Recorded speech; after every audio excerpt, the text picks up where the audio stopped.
Trouble ఉందని తెలుసుకున్నాడు అనుకోండి, వీడు క్లోజ్ అయ్యి కదా, వీడు హార్ట్ స్టిక్ అయిపోతుంది.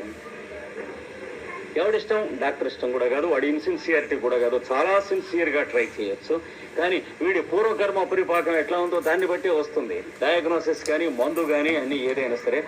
మంచి డాక్టర్ ఎవడని ఆలోచించేటువంటి వాడు ఎలా అయితే వైద్యాన్ని పొందలేడో, మన గురువు ఎవరని ఆలోచించేటువంటి వాడు అయోమయాన్ని పడిపోతాడు. మన గురువు ఎవరు?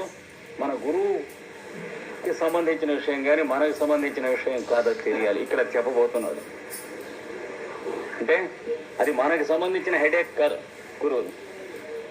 ఇదే మనకి మోరియా అనేటువంటి గురువు గారు చెప్పాడు. ఎప్పుడు కూడా రాత్రిపూట చిన్న చిన్న చిన్న గ్రామాల్లో ఇళ్లలో ఎవడింట్లో పెద్ద లైట్ ఉన్నదో ఎవడింట్లో చిన్న లైట్ ఉందో తెలియటం కష్టం కదా ఒకళ్ళకొకళ్ళకి. వాళ్ళ ఇళ్లలో ఉంటాయి. కానీ మీ గ్రామాల మధ్యన కొండ మీద రాత్రి మేము నుంచుని చూసినట్లయితే మీ గ్రామాల్లో ఎవడింటో కొంచెం పెద్ద లైట్ వెలుగుతుందో ఎవడింటో చిన్న లైట్ వెలుగుతుందో మాకు కనిపిస్తుంది ఆయన. అది గురువు అంటే.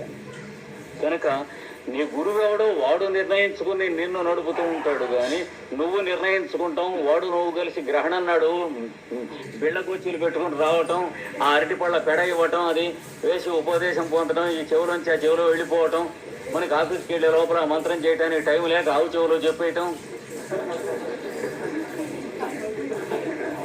ఇట్లాంటి వాటిలలో ఏమి అవదు. మనం అనేటువంటి ఇనప ముక్కను అయస్కాంతముగా చేసేటువంటి ఒకానొక, అంతకు ముందు అయస్కాంతముగా చేయబడిన ఇనప ముక్క, అది గురువు అంటే. అది ఏ అయస్కాంతం ముక్కని తీసుకొచ్చి చేయాలి అనేది మనకి తెలిసేది కాదు. మనం అయస్కాంతం అయిన తర్వాత తెలిసేది తప్ప అంతకుముందు మనకి తెలిసేది కాదు. కనుక గురువు మనని వెతుక్కుంటూ మన దగ్గరికి వస్తాడు, కానీ మనం గురువును వెతుక్కుంటూ మీరు మా గురువుగా ఉంటే బాగుంటుంది, మిమ్మల్ని మా గురువుగా అపాయింట్మెంట్ ఇస్తున్నాం ఆర్డర్. అసలు ముందు టెస్ట్ చేయడానికి 10A1 ఏడాది ఇస్తాం గురువుగా. ఇట్లా తేలేటువంటి వ్యవహారాలు కావు. ఎల్డీసీ గురువుగా ముందిస్తాం, తర్వాత యూడీసీ గురువుగా ఇస్తాం. ఇవి ఇట్లాంటి వెటర్నరీ మెథడ్స్లో తేలేటువంటివి కావు గురువు అంటే. కనుక వాడు మనని తెలుసుకుని మన దగ్గరికి వస్తాడు. కనుక ఈ ఇద్దరికి ఇచ్చేటువంటి సంబంధం కలుసుకోవాలంటే ఎవరి వాళ్ళో చెబుతున్నాడు వీడు. తనకంటే పరుండగు పరమేశ్వరం పరమేశ్వర వరప్రసాద బహుజనకృత సుకృత ఫల రూపం. పరమేశ్వరుని యొక్క వరప్రసాదం అనే రూపంతో మన చేత ఒక్కొక్క జన్మలో కొన్ని మంచి పనులు చేయించి వాటి ఫలితంగా ఒక జన్మకు వచ్చేటప్పటికి that particular degree of awakening in ఎవల్యూషన్కి తీసుకొచ్చి తెగా ఆచార్య కృప, అది గురు కృప అంటే. అది ఎలా పనిచేస్తుందండి అంటే, మేము ఇనిషియేషన్ పొందామండి, మేము ఉపదేశం పొందామండి, మేము టీఎంలో ఉన్నామండి. నిజంగా టీఎంలో ఉన్నవాడు టీఎంలో ఉన్నామని చెప్పడు దౌర్భాగ్యుడు. ట్రాన్సెండెంటల్ మెడిటేషన్ నాకు 2వ డిగ్రీ అయిందండి.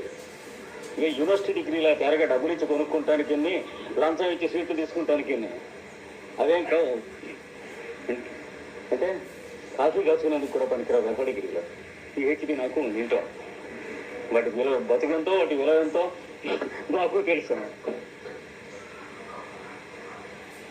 ఆకలిస్తున్నప్పుడు వంట చేసుకుంటూ వస్తే పనికి వస్తుంది, కానీ పిహెచ్డి డిగ్రీ ఉంటే మాడి చచ్చిపోతాం, ఏమి లాభం లేదు. ఇదేంటే కనుక ఆచార్య కృప ఎలా పనిచేస్తుందో చెబుతున్నాడు.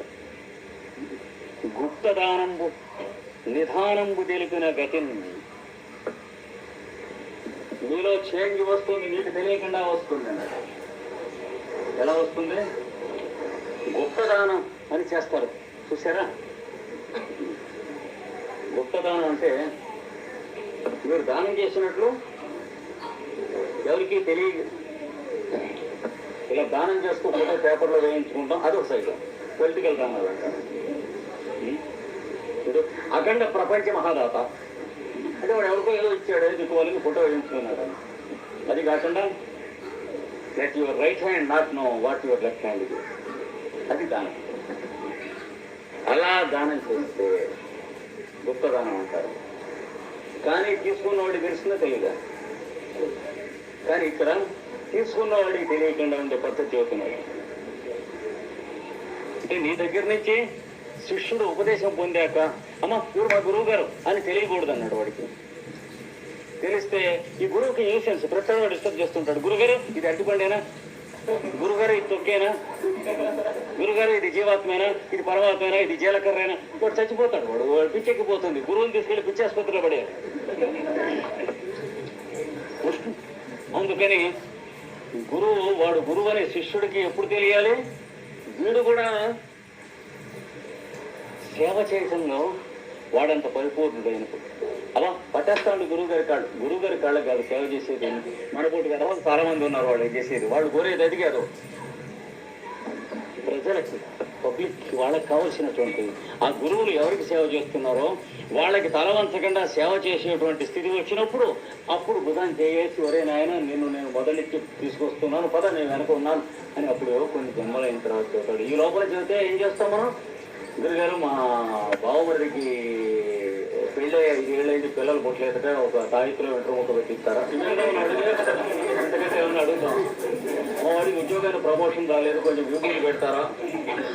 ఇది దాటి మన బుర్ర క్యాలిబర్ ఏమైనా పనిచేస్తుందా, అంతకంటే లెవెల్లో ఉందా? అందుకని వాళ్ళు అందరూ సహాయం చేస్తాడు, ఉపదేశం ఇస్తాడు. వాడు ఇచ్చినట్లు తెలియదు, మీలోనే నీ తెలివే మండిపోతుందని కొన్నాళ్ళు అనుకుంటాం మనం. అలా మన కొత్త తెలివితేటలు వచ్చినాయి అనుకుంటాం. గురువు ఇది ఇచ్చాక అది చెబుతున్నాడు. గుప్తదానంబు నిధానంబు తెలిపిన గతి.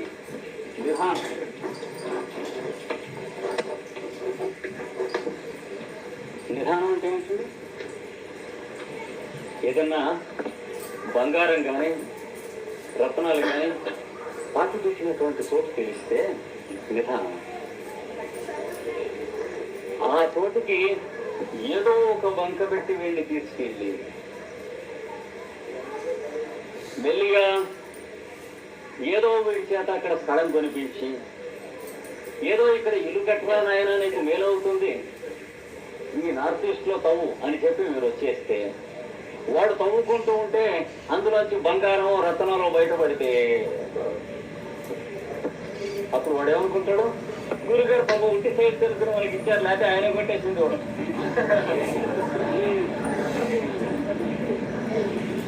అందరూ ఉదయం తెలిస్తే మన మానేస్తారండి అది తీసుకుని ఇంట్లో పెట్టుకుంటాడు. అలా చేయాలన్నారు. అంటే ఈ ప్రకృతి కంటే పరుడైన తనకంటే పరుడైన పరమేశ్వరుణ్ణి వరుసన వెలిగించడం ఉండే లోపల ఆ వెలిగించడాన్ని గుప్తదానము నిధానం చేసినట్టుగా చేయాలన్నారు. అంటే వెలిగించి ఎవరికైతే వెలిగిస్తున్నాడో గురువు వాడికి కూడా వీడు వెలిగించాడని తెలియనట్టుగా చేయాలి.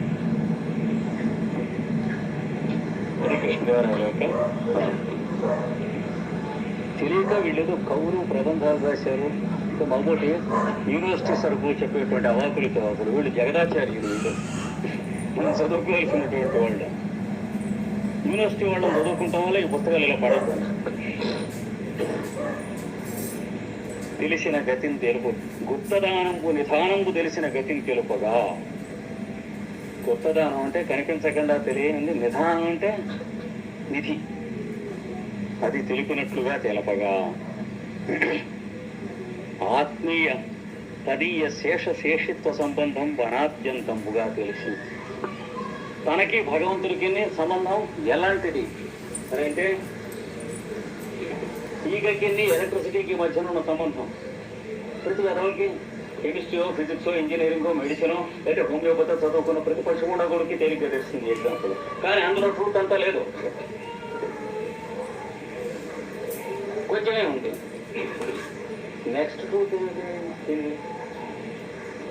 అలా కాదండి. మంచుగడ్డ, నీళ్లు, ఆవిరి, నీటి ఆవిరి, ఈ మూడింట్లో ఉన్నటువంటి ఒక వస్తువే కొంచెం కష్టం దానికన్నా కదా. ఈ రెండవది తెలిసాక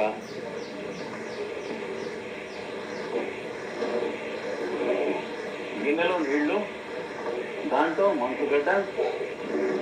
గిన్నె ఎక్కడుంది? ఒక బల్ల మీద. బల్ల ఎక్కడుంది?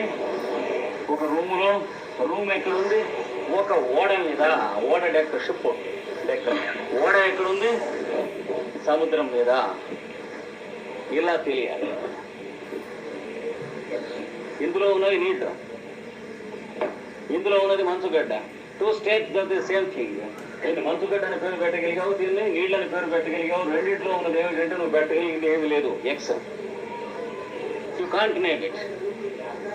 అయిన తర్వాత ఇక్కడ ఉన్నటువంటి నీళ్ల మీద మొత్తం తేలుతుంది కనుక ఈ నీళ్ళని అటు ఇటు కదిలించిన ఈ గిన్నెలో తాత్కాలికంగా మీరు డైరెక్షన్ మార్చుకునే కానీ దీని డైరెక్షన్ మీరు మార్చలేరు సుమా. గిన్నె ఎటుకుని ఉపయోగపడుతుందో ఓడ ఇటుపోతుంది అనుకోండి, ఈ నీళ్లు చేత్తో ఇలా మీరు కదిలిస్తే గిన్నెలో తప్పాల్లో కదులుతాయి కానీ నీళ్లు ఇటు నుంచి అటు వెళ్ళవు కదా.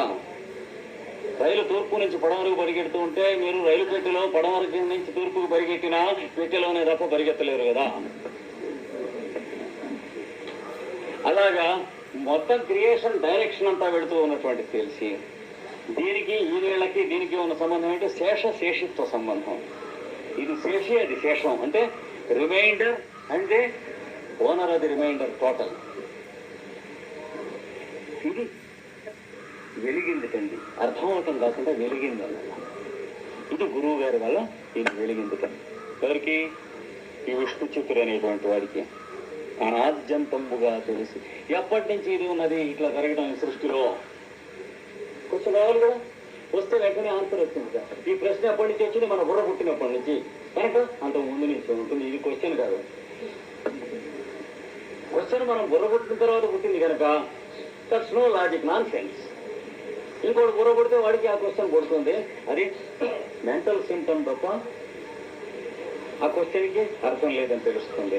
కనుక అనాద్యంతం అంటే ఎటర్నల్, ఇది శాశ్వతము సనాతనమైనటువంటి సత్యంగా తెలిసి ఆ తెలియటం బాగా వెలుగుతూ దాన్నే జీవితంగా శరీరంతో ధరించి ఒక దీపాన్ని పట్టి పెడుతూ ఉంటారు చూడండి, అలా జీవిస్తున్నాడు విష్ణు చిత్తుడు అన్నాడు. మళ్ళా వచ్చేవారం విష్ణు చిత్తుని గురించి చెప్పుకుంటున్నాం. వరుండు ప్రకృతి కంటే పరుండగు తన్నును తనకంటే పరుండగు పరమేశ్వరుని సోపానాలు చెప్పాడు. మనం యోగ శాస్త్రంలో చెప్పుకున్నటువంటి సోపానాల్లో మనం చెప్పుకున్నాం. ప్రకృతి మనకన్నా పరుడైనటువంటి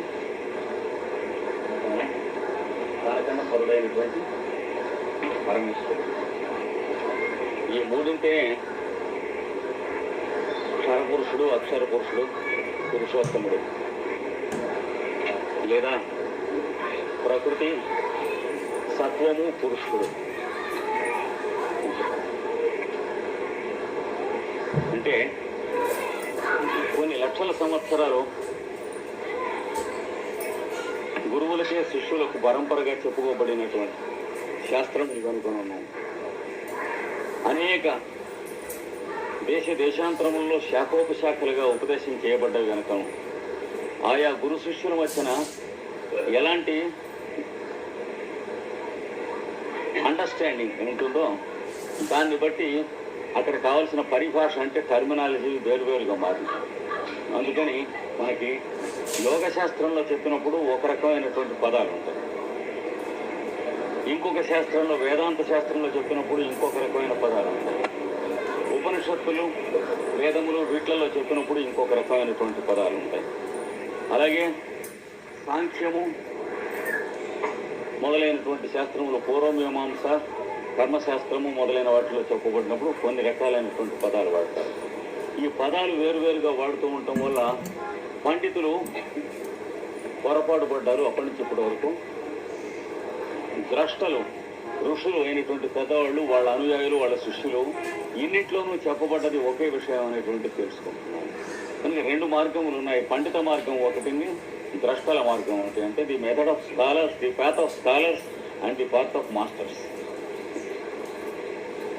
ఆ రెండింటికి ఏ విధమైన సంబంధం లేదు. పండిత మార్గం ఎప్పుడు కూడాను ఒక మార్గం కంటే ఇంకొక మార్గానికి ఉన్నటువంటి భేదములు వాళ్ళు లేకపోయినా సరే ఏమున్నాయో చూస్తుంది. అంచేత తరించడానికి ఏనాడు ఆ జన్మలో అవకాశం ఉండదు పండిత మార్గం మనం పడితే. అంటే యోగ శాస్త్రంలో చెప్పబడినటువంటి ఈశ్వరుడికి, ఇక్కడ చెప్పబడినటువంటి పరమేశ్వరుడికి తేడాలు ఏమిటో చూడటానికి ప్రయత్నం చేస్తాడు. అందుకని వాడికి తరించడానికి ఈ జన్మలో డిక్షనరీలో పదం ఉండదు. కానీ అలా కాకుండా అది పాత్ ఆఫ్ ది మాస్టర్స్, పెద్దలు భ్రష్టలైనటువంటి వాళ్ళ మార్గంలో వెళ్ళినప్పుడు వాళ్ళు ఈ పరిభాషా పదములు అనేటువంటి పక్కకు పెట్టి వాళ్ళు విషయాన్ని మనకు ఇస్తారు. అలా ఇచ్చుకుంటే మనం చెప్పుకున్నటువంటి పంచభూతములు, పంచేంద్రియములు, మనస్సు, బుద్ధి, చిత్తము ఇవన్నీ దీని కిందికి వస్తాయి. 8 రకాలు ఉంటుంది ప్రకృతి అని చెప్పారు. నా ప్రకృతి రష్టత ఏమితో చేయబడి ఉంటాయి? భూమి అంటే సాలిడ్ మ్యాటర్, ఆపస్ అంటే లిక్విడ్, అనలహ అంటే ఫైర్ ఆర్ కంబస్షన్ అగ్ని, వాయువు అంటే వాయువు, ఖమ్ అంటే ఆకాశం. ఇది పంచభూతాలని చెప్పేవి. తర్వాత వీటిని శరీరంగా ధరించి ఉండటానికి మనస్సు, దాన్ని కొద్ది గొప్ప జాగ్రత్తగా నడపటానికి. ఎందుకంటే శరీరంలో ఉన్నటువంటి ద్రవ్యములు, కెమిస్ట్రీ అవన్నీ దగ్గరికి వస్తే కానీ ఇందులోంచి మనిషి అనేటువంటి వాడు వ్యక్తం కాడు. మనిషి అంతర్యామిగా చోట్లో ఉన్నాడు, కానీ దీంట్లోంచి బయటికి రావాల్సిందే. వచ్చిన తర్వాత ఇది ఇలా కొంతకాలం నడుస్తూ ఉండాలంటే ఈ బయటకు వచ్చిన వాడే దీన్ని కాపాడుకోవాలి, ఈ శరీరంలో ఉన్నటువంటి సమయాన్ని. అది వచ్చి కాదు, చూసారా? ఇంకా శరీరం ఉంటే కానీ వాడు బయటికి రాడు, వచ్చిన శరీరాన్ని వాడే కాపాడుకుంటూ ఉండాలి. ఇలాంటి ఒక చిత్రమైనటువంటి ఆట ఇందులో జరుగుతూ ఉంటుంది. అంటే ఈ బాడీ యొక్క కెమికల్స్ ఉన్నాయే, వీటిని ల్యాబొరేటరీ ప్రాసెస్లో అంతర్యామిగా ఉన్నటువంటి మానవుడు కలిపితే కానీ ఇందులోంచి మానవుడు జీవి అనేటువంటి వాడు రాడు.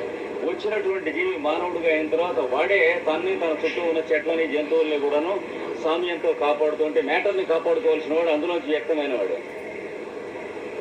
ఇందులోంచి వ్యక్తం కాకుండా పురుషుడు ఉండడు, అంటే అంతర్యామిగా ఉంటాడు. వాడికి యూస్లెస్, ఇంకోటికి యూస్లెస్, సృష్టికి పనికి వచ్చేది కాదు. కనుక అంతర్యామి జీవిగా రావాలంటే ఈ బయోకెమిస్ట్రీలోంచి రావాల్సిందే. వచ్చిన వాడు ఉన్నాడే, వాడు మనస్సుతోనూ దానిపైనటువంటి బుద్ధి ఉంది, దాంతోనూ వీటిని జాగ్రత్తగా సామ్యం అంటే వైద్యాది శాస్త్రములు, తర్వాత ఏది చేయవచ్చు ఏది చేయకూడదు, సత్కర్మ దుష్కర్మ మొదలైనటువంటి యుక్తాయుక్త పరిజ్ఞానం, వాటి కోసం బుద్ధి.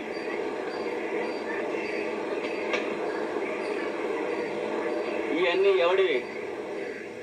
ఎవడో సూర్యుడు లేకపోతే భూగోళాన్ని అని అంటే ఇందులో ఎవడు పనిచేయడు. అందుకని ఇందులో నావి అని అనేటువంటిది ఒకటి ఉంది, దాని పేరు అహంకారం. అంటే అయామ్ లోకలైజ్, మొత్తంలో ఉన్నది అంతర్యామిత్వం, అయామ్ ఆల్మైటీ, ఆమ్నిప్రెజెంట్. ఇది అయామ్ లోకలైజ్. ఇది 8.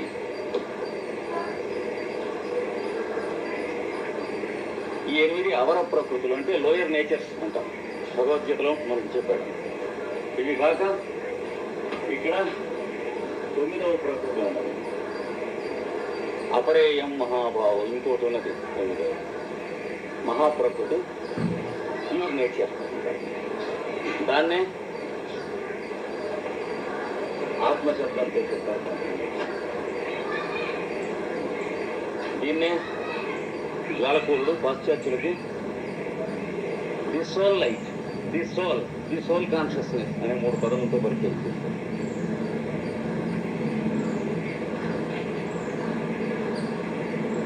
దీని యొక్క స్పర్శను పొందినవాడు వీటి కోసం బతకడం కాకుండా వాటితో ఇవి బతుకుతూ ఉంటాయి.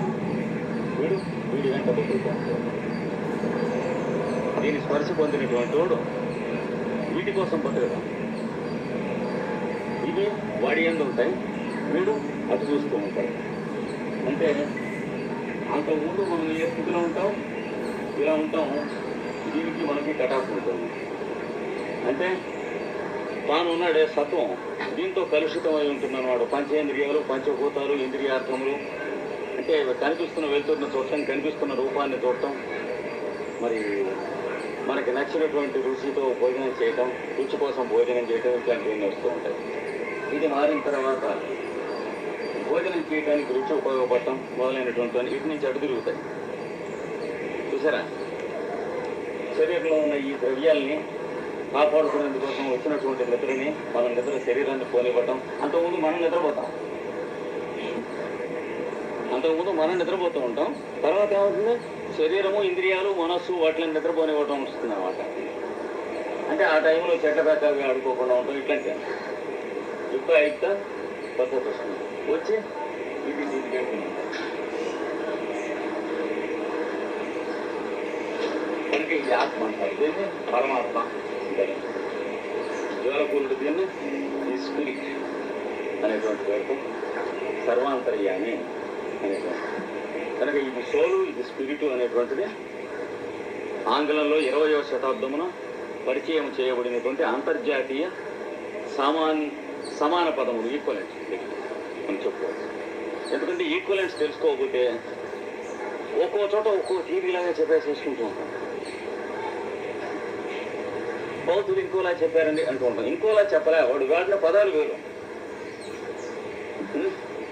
ఏమిటోనండి, సాంఖ్యులు అలా చెబుతారు, వీళ్ళు అలా చెబుతారు, వాళ్ళు అలా చెబుతారు, బౌద్ధులు అలా చెబుతారు, జైన్లు అలా చెబుతారు. ఏంటండి ఇవన్నీ ఎవడికి వచ్చినట్టు వాడు చెప్పారు, ఇవి రైట్ ఆఫ్ వాడా అనిపిస్తుంది. చివరికి మెటీరియలిస్టింగ్ అయిపోతారు. అది లేకుండా ఉండాలంటే జాగ్రత్తగా ఈ టెర్మినాలజీ చూసుకోవాలి. ఇది జాగ్రత్తగా సదాచార కాండ ప్రకారం ఆహార విహారాది పద్ధతులు నియమం ప్రకారం నడుపుకుంటూ శరీరాన్ని ఆ నియమాలకు కావలసినటువంటి శాస్త్రాన్ని మనం ఆదరణ కింద తీసుకుని ప్రమాణ తస్మాత్ శాస్త్రం ప్రమాణంతే భగవద్గీతలో మొహమాటం లేకుండా చెప్పారు. ప్రతివాడికి మొట్టమొదట ఎక్స్పీరియన్స్ ఉండదు కనుక నీకు ఎక్స్పీరియన్స్ వచ్చే వరకు శాస్త్రం ఫాలో అవుతుంది. ఎక్స్పీరియన్స్ వచ్చిన తర్వాత శాస్త్రంలో చెప్పినవి నువ్వు చేస్తావు. అప్పటి వరకు సచ్చినట్టు శాస్త్రంలో చెప్పినవి చేస్తూ ఉంటాను. అంటే నాకు అంతకంటే బెటర్గా తప్పినాయి అంటే నువ్వు బెటర్పోయిన అర్థం. నువ్వు మొహమాటం లేదు. సూర్యోదయానికి ముందు స్నానం చేయండి అంటే సూర్యోదయం కిరణాలు పడుతూ ఉండగా స్నానం చేయటం అనేది సన్పాత్ ఎక్కువ హెల్తీ అని నాకు తోచిందంటే you must be a fool. కొత్త థియరీస్ దాన్ని పనికొస్తావు కానీ బతికి బట్టకట్టడానికి పనికావు, ఎక్కడో మూలపడిపోతావు. అందుకని అది దానికోసం అని చెప్పి శాస్త్రం మనకు విడమరిచి చెప్పడానికి కావాల్సినటువంటి పెద్దలు వాళ్ళ సాంగత్యం ఇవన్నీ పొందినటువంటి అలా పొందినటువంటి వాడు ఇక్కడ చెప్పినటువంటి విష్ణు చిత్తుడు అది చెప్పి ఆ మునీశ్వరుడు ప్రకృతి కంటే పరుండు అగు తనును తనకంటే పరుండగు పరమేశ్వరుని పరమేశ్వర ప్రసాద బహుజన కృత సుకృత ఫలరూపయగు. ఇప్పుడు వీడికి అర్థం చేయించాలంటే అదివరకు ఇంకా అర్థం చేసుకున్నటువంటి వాడు దొరకాలి కదా. పరమాత్మని జీవాత్మకు అర్థం చేయించాలంటే, జీవాత్మని పరమాత్మ వైపు చూసేట్టు చేయాలంటే వాడు ఎవడో వీడికి నచ్చేట్టు చెప్పటం, వీడికి అనుభవం కలిగేట్టు చేయటం, వీడి చేత ఆచరింపజేయటం, దినచర్యలో వీడిని అందులోకి రిఫ్లెక్ట్ అయ్యేట్టు చేయటం, ఇవి చేతనైన వాడు ఉండాలి. ఊరికే శాస్త్రం తీరి చెప్పేసి వెళ్ళిపోయినటువంటి వాడు పండితుడు ఒకరికి ఎందుకు పనికిరాదు. ఇద్దరు పండితులు ఒకడికోడికి చెప్పుకుంటూ ఉంటే ఏమవుతుందంటే ప్రథమ స్కంధంలో భాగవతంలో చెప్పాడు, ఇద్దరిని కొండ చెలవు మింగుతూ ఉంటే ఒకనోడు చేతులు పట్టుకుని గుంజి బయటికి లాగలేడు అన్నాడు. నారదుడు చెబుతాడు ధర్మరాజు చెబుతున్న వాటిలలో ఇద్దరిని కొండ చెలవ ఇద్దరిని మింగేస్తుంది అనుకోండి, ఆ ఇద్దరిలో ఒకనోడు బయటకు లాగలరా అన్నాడు. అట్లాగే ఇద్దరు పండితులు ఒకడికోడు జ్ఞానోదయం ఇవ్వలేరు అన్నాడు. ఎందుకని పాండిత్యం అనేటువంటి మాయ చేత మింగబడి ఉన్నటువంటి వాళ్ళు. కనుక పండితుడు ఎవడో లేకపోతే నిజమైన గురువు ఎవరో ఎలా తెలియాలంటే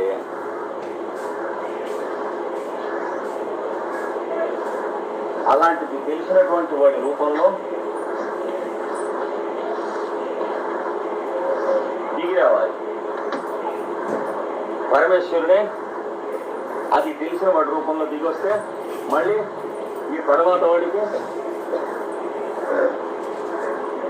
అలాగే తయారవుతాడు. దాని తర్వాత వాడు అలాంటి వాడు తనకు దొరకాలంటే ఎక్కడి నుంచి రావాలి? స్టార్టింగ్ పాయింట్ అంతర్యామి దగ్గర నుంచి రావాలన్నమాట. అలాంటి వాడు తన దగ్గరికి రావాలంటే అందుకని ఇక్కడ ఏం చెబుతున్నాడంటే పరమేశ్వర ప్రసాద బహుజన కృత సుకృత ఫలరూప, అనేక జన్మలలో చేసుకున్నటువంటి సుకృత ఫలం యొక్క రూపంగా అగు ఆచార్య కృప అంటే గురువు యొక్క దయ. అట్లాంటి వాడు రావాలి. వీడికి ఆ గురువు నచ్చాలి. గురువుకి వీడు నచ్చడం అక్కర్లేదు, వాడికి నచ్చకపోయిన వాళ్ళు అంటూ ఉండరు. వీడికి గురువు నచ్చాలి, ఇవన్నీ అవ్వాలి. అది వీడికి నచ్చాలన్నా ఇక్కడి నుంచి రావాలి. కనుక అది గురువు శిష్యుడుగా వీడికి శిష్యుడిగా ఇంకో గురువుతో సంబంధం రావటం కూడా అక్కడి నుంచి వచ్చేటువంటిది. వీడు మనిషి కాదు కనుక, ఎందుకంటే ఎప్పుడైతే ఆ స్పర్శ పొందాడో వీడు ఒక వ్యక్తి కాదు కనుక గురువు ఎన్నడూ వ్యక్తి కాదు. కానీ వీడికి తెలియని వాడికి గురువు ఒక మనిషిగా కనిపిస్తూ ఉంటాడు. వెంకటరామయ్య సుబ్బారావులా కనిపిస్తూ ఉంటాడు. వెంకటరామయ్య సుబ్బారావు అని అనబడుతున్నటువంటి ఈ భాగాలు రెండును గురువు కావు. ఇది గురువు అంటే. అది చెప్పడానికే పాపం వాళ్ళు గురు బ్రహ్మ గురు విష్ణువు చెప్పారు. శ్లోకం మనం వేరే చదువుతూ ఉంటాం. గురువు అంటే మన గురువు గారు అనుకుంటూ ఉంటాం, లేదా ఇంకో గురువు మన గురువును తూకం వేస్తూ ఉంటాం. కనుక ఇక్కడ ఈయన చెబుతుంది ఏంటంటే మన గురువు ఎవరు అన్నది మనకి సంబంధించిన విషయం కాదన్నది, వాడికి సంబంధించిన విషయం. అందుకని సరైన గురువుని చూసి ఎన్నుకోవాలి, ఇలాంటి పిచ్చి కబుర్లు చెప్పకండి అన్నాడు. సరైన గురువుని ఎన్నుకునేటువంటి స్థితి మనకు ఉంటే మన గురువు ఎందుకు, మనమే ఇంకోటి గురువుగా ఉంటాం. ఎవడు సరైన గురువు ఎవడు కానివాడో తెలుసుకోగలిగిన స్థితి మనకు ఉంటే గురువు ఎందుకు ఏడవను, వాడిని మనం చెప్పడం ఈయన మంచి గురువు ఈయన కాదు అని తెలుసుకునే స్థితి ఉంటే మనం వాళ్ళకన్నా పై స్టేజ్లో ఉన్నాం, కింద స్టేజ్లో ఉన్నాం. అంచేత అలాంటి పేడ తీసుకుంటాం చేయకన్నాడు. అక్కడ దాకా వచ్చాక నీకు సంబంధించింది ఏమిటంటే పెద్దలు చెప్పినటువంటి సత్కర్మాచరణం చేసుకుంటూ వెళ్ళిపోతూ ఉంటామే. గురువు వాడి నీ దగ్గరికి వస్తాడు అన్నాడు. నువ్వు గురువును పట్టుకుంటావే, నువ్వు ఏదో ఏదో చెట్టునో పుట్టనో పట్టుకుని ఏడుస్తూ ఉండొచ్చు అన్నాడు. గురువు నేను అనుకునే పొరపాటు ఉంటుంది. అందుకని అది వదిలేసి వాడికి తెలుసు నువ్వంటే ఏమిటో, వాడంటే ఏమిటో నువ్వు ఆ మార్పు వచ్చాక కానీ తెలియటానికి వీలు లేదు కనుక వదిలేదు అన్నాడు.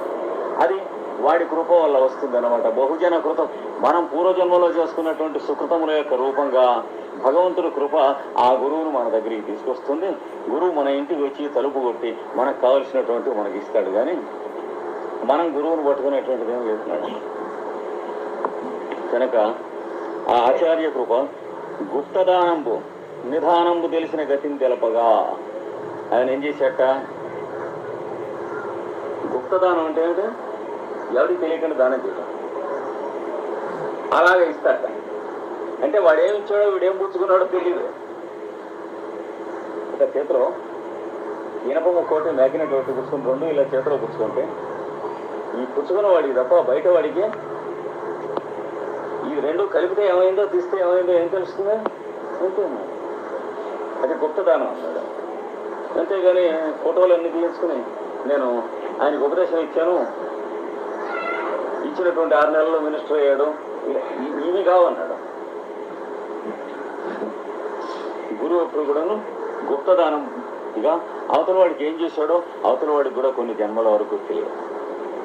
జాలకులు మొదలైనటువంటి వారు కానీ ఆయన గురువులైనటువంటి పరమ గురువులు మరువు దేవాపి మొదలైనటువంటి వాళ్ళు కూడా హిమాలయాల్లోనే గ్రామాల్లో ఉంటున్నారు. మనందరిలాగే ఉంటున్నారు. చాలా 5,000 సంవత్సరాల నుంచి ఉంటున్నారు. శరీరాలు ధరిస్తున్నారు, వదిలిపెడుతున్నారు, ధరిస్తున్నారు, వదిలిపెడుతున్నారు. కానీ వాళ్ళు ఏం చేస్తున్నారో ఎవరికీ తెలియదు. వాళ్ళు ఎవరికైనా ఏదన్నా కనుక తరుణోపాయం చెప్పి ఈ మార్గం ఇచ్చి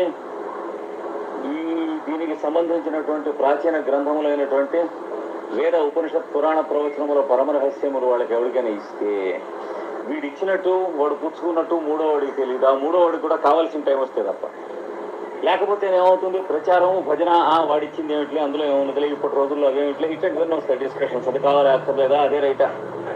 అందుకని గుప్తదానంగా ఈయనకి ఆ గురువు యొక్క కృప వచ్చింది. వస్తే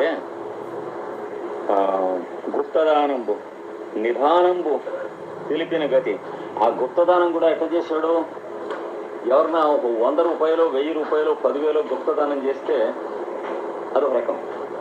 కొన్ని 1,00,000 చేశాడు అనుకోండి, అబ్బా అని చేస్తే బాగుండని ఉంటుంది మన దరిద్రం లోపల మనస్సులో.